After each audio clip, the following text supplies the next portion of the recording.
Aloha mai kākou!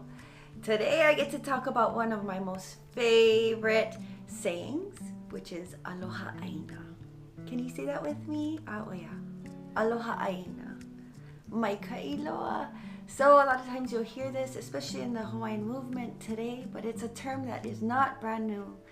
Aloha, from the beginning of time, has expressed this mutual relationship between two different forces or energies.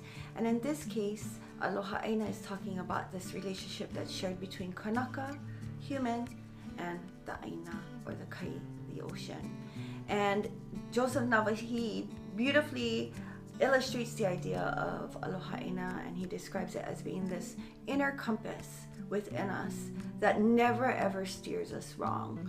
It always points us in the right direction to do what is best for the righteousness and the pono of our ʻāina and our people. So we also use it as a term of a Hawaiian kingdom patriot.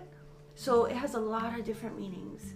When you hear Aloha ʻāina, it's not something brand new. It's something that we have always shared, always expressed, and always identified ourselves with. So let's try it one more time all together. Aloha ʻāina. Mai ka'iloa.